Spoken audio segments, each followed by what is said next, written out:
Governor Huey Long speaks about wealth inequality. I contend, my friends, that we have no difficult problem to solve in America, and that is the view of nearly everyone with whom I have discussed the matter here in Washington and elsewhere throughout the United States, that we have no very difficult problem to solve. It is not the difficulty of the problem which we have, it is the fact that the rich people of this country, and by rich people I mean the super rich, will not allow us to solve the problems, or rather the one little problem that is afflicting this country, because in order to cure all of our woes, it is necessary to scale down the big fortunes, that we may scatter the wealth to be shared by all of the people.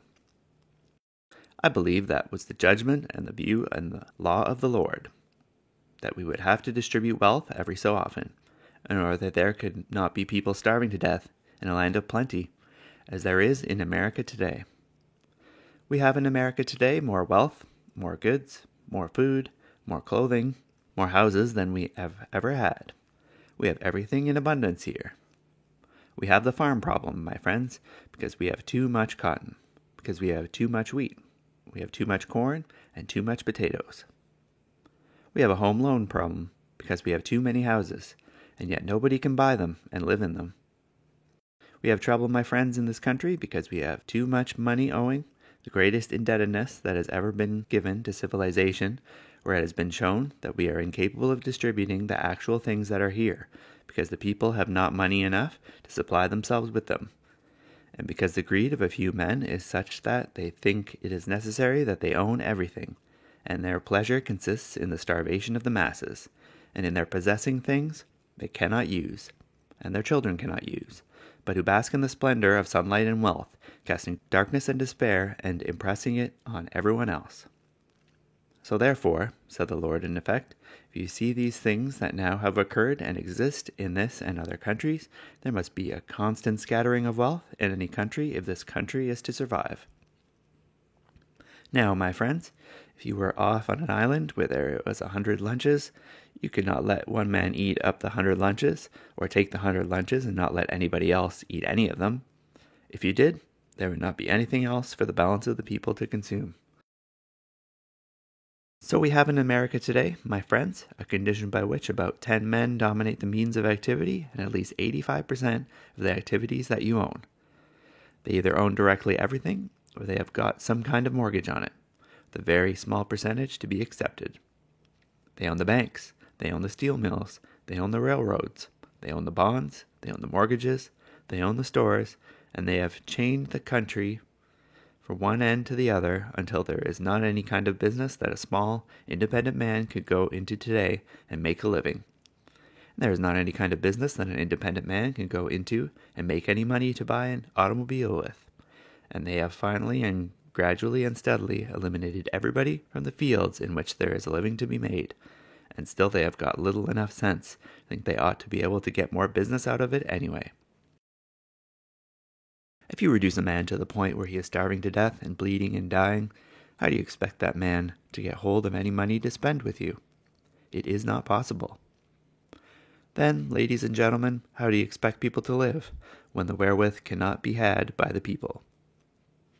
Now, we have organized a society, and we call it Share Our Wealth Society. Society with the motto, every man a king. Every man a king, so there would be no such thing as a man or a woman who did not have the necessities of life, who would not be dependent upon the whims and caprices and ipsy-dixit of the financial barons for a living. What do we propose by this society?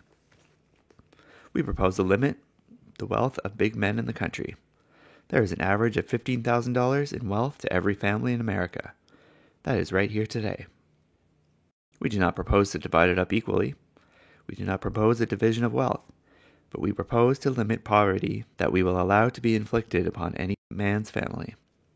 We will not say that we are going to try to guarantee any equality or $15,000 to a family. No, but we do say that 1/3 of the average is low enough for any one family to hold. There should be a guarantee of a family wealth of around $5,000, enough for a home, an automobile, a radio, and the ordinary conveniences, and the opportunity to educate their children. A fair share of the income of this land, therefore, to the family, so there will be no such thing as merely the select to have those things. And so there will be no such thing as a family living in poverty and distress. We have to limit fortunes. Our present plan is that we will allow no one man to own more than $50 million. We think that with that limit, we will be able to carry out the balance of the program. It may be necessary that we limit it to less than $50 million. It may be necessary in working out the plans that no man's fortune would be more than $10 million or $15 million. But be that as it may, it will still be more than any one man or any one man and his children and their children will be able to spend in their lifetimes. And it is not necessary or reasonable to have wealth piled up beyond that point where we cannot prevent poverty among the masses. Another thing we propose is old age pension of $30 a month for everyone that is 60 years old. Now, we do not give this pension to a man making $1,000 a year. We do not give it to him if he has $10,000 in property, but outside of that, we do. We will limit hours of work. There's not any necessity of having overproduction. I think all you have got to do, ladies and gentlemen, is just limit the hours of work to such an extent as people will work only so long as it is necessary to produce enough for all of the people to have what they need. Why, ladies and gentlemen, let us say that all of these labor-saving devices reduce hours down to where you do not have to work but 4 hours a day. That is enough for these people, and then praise be the name of the Lord, if it gets that good. Let it be good and not a curse, and then we will have 5 hours a day and 5 days a week, or even less than that, and we might give a man a whole month off during the year, or give him 2 months. We might do what other countries have seen fit to do, and what I did in Louisiana, by having schools by which adults could go back and learn the things that have been discovered since they went to school. We will not have any trouble taking care of the agricultural situation. All you have to do is balance your production with your consumption. You simply have to abandon a particular crop that you have too much of, and all you have to do is store the surplus for the next year, and the government will take it over.